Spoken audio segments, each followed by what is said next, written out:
1절부터 20절에는 세 가지의 일들이 기록되어져 있는데요. 1절부터 4절에는 표적을 구하는 바리새인들과 사두개인들에게 예수님께서 요나의 표적밖에 말씀하실 것이 없다라고 말씀하시는 장면이 나옵니다. 이 요나의 표적에 대해서는 이미 12장에서 한번 다루었었기 때문에 분량이 오늘 많은 관계로 넘어가도록 하겠습니다. 자, 6절을 보면은 이제 예수님께서 제자들에게 예수님께 표적을 구하는 바리새인과 사두개인들의 누룩을 주의하라고 말씀하시는 장면이 나옵니다.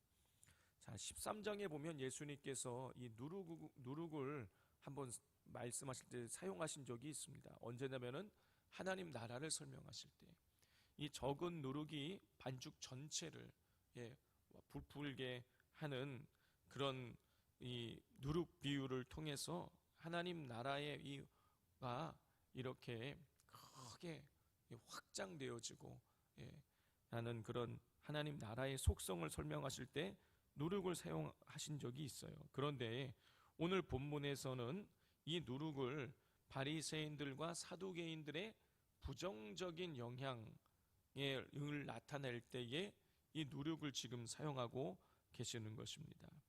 당시 바리새인들과 사두개인들의 잘못된 교훈으로 사람들은 본질이 아니라 비본질적인 것에 집중하고 있었습니다.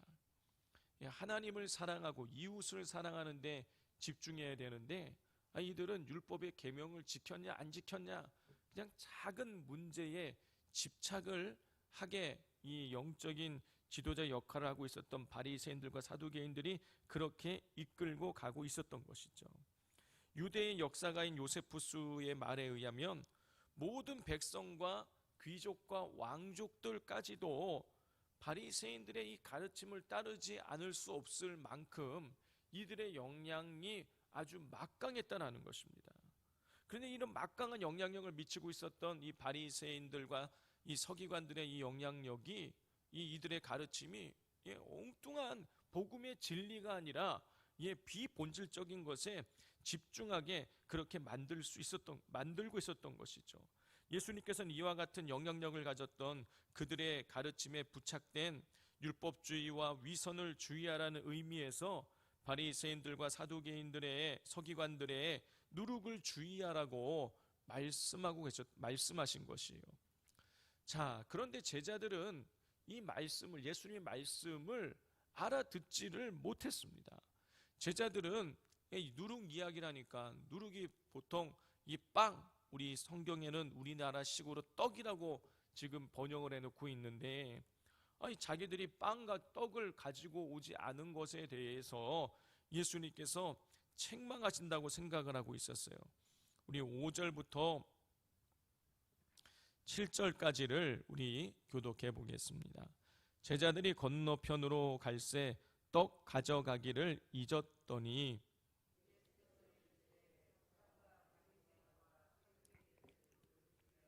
함께 읽겠습니다. 제자들이 서로 논의하여 이르되 우리가 떡을 가져오지 아니하였도다 하거늘 그랬어요. 예수님께서 바리새인들과 사두개인들의 누룩을 주의하라고 하신 말씀에 대해서 떡을 가져오지 않은 것에 대해서 책망하는 것으로 오해한 제자들에 관해서 예수님께서는 이렇게 말씀하셨습니다. 우리 8절부터 10절까지 우리 교독하겠습니다. 예수께서 아시고 이르시되 믿음이 작은 자들아 어찌 떡이 없으므로 서로 논의하느냐.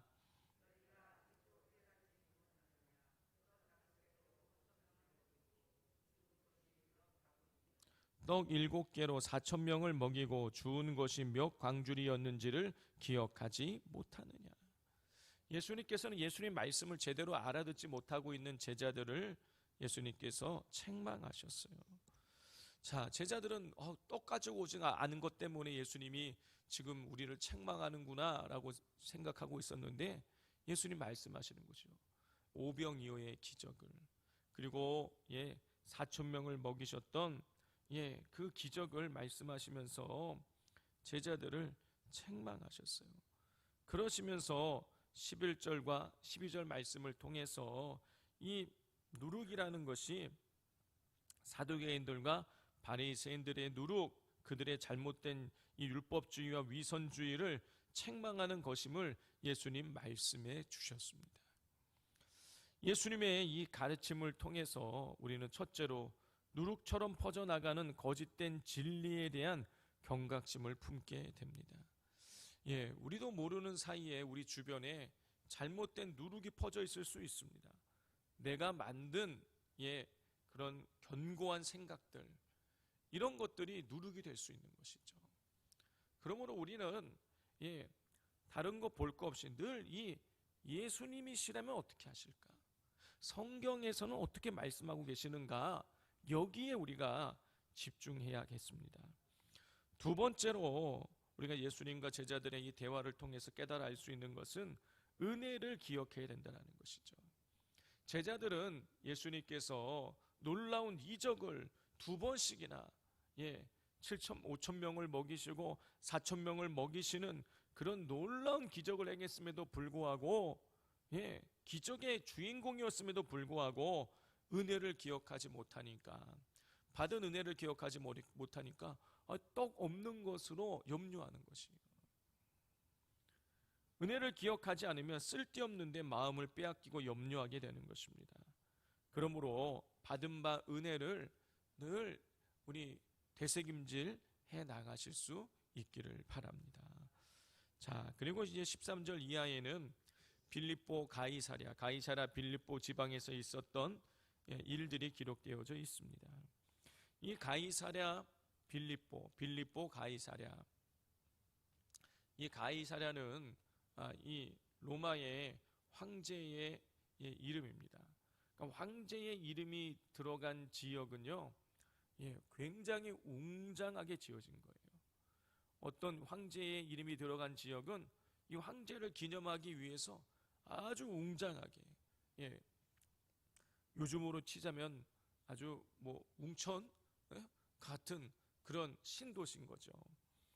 자, 그 지역에서 예수님께서 그 웅장한 새로운 도시에 가가지고 이 나사렛 출신인 제자들이 얼이 빠져가지고 와, 이렇게 큰 도시가 있구나 이렇게 감탄하고 있을 때에 예수님이 그 웅장한 도시를 같이 바라보시면서 제자들에게 물으시는 거예요. 사람들이 인자를 누구라고 하더냐? 제자들이 대답합니다. 세례 요한이라고 한다, 엘리야라고 한다, 예레미야라고 한다. 자, 근데 예수님이 그 이야기를 다 들으시고 물으시는 거예요. 그렇다면 너희는 나를 누구라고 생각하느냐? 자, 그때에 베드로가 뭐라고 고백을 하는 것입니까? 주는 그리스도시요 살아계신 하나님의 아들이십니다. 자, 이 고백은요 진짜 대단한 고백인 거예요.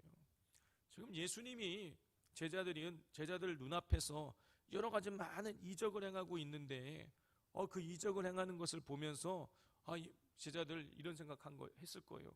와, 이거 보통 사람이 아닌데. 자기들과 같이 밥 먹고 있잖아요. 자기들과 같이 자잖아요. 예수님 피곤하다 그러시고 그런 걸 다 보고 있는데 예수님을 그리스도다, 구원자라고 고백한다는 거 쉬운 일 아니에요. 더 놀라운 거는 예수님을 하나님의 아들이라고 고백하고 있다는 거예요. 하나님의 아들이다 라는 이 표현은 벌써 몇 번 말씀드리지만 예수님이 하나님이라는 그런 뜻인 거예요. 자, 소가 새끼를 낳으면 뭐죠? 소의 자식이 뭐죠? 소예요, 소. 고양이가 새끼를 낳으면 뭐죠? 고양이입니다. 우리가 자식을 낳으면 뭐죠? 사람이에요, 사람. 하나님의 아들이다 라는 이 표현은 하나님이라 그런 뜻인 거예요. 자기들과 같이 먹고 자고 눈물 흘리고 괴로워하실 때도 있고 이런 함께 있는 예수님을 향해서 하나님이다라고 이거 부른다라는 것은요, 이건 놀라운 고백이 아닐 수가 없는 거예요. 자, 이런 놀라운 고백을 들으신 예수님께서 베드로에게 이렇게 말씀하십니다. 17절부터 19절까지를 우리 교독하겠습니다. 예수께서 대답하여 이르시되 바요나 시모나 내가 복이 있도다. 이를 내게 알게 한 이는 혈육이 아니요 하늘에 계신 내 아버지시니라.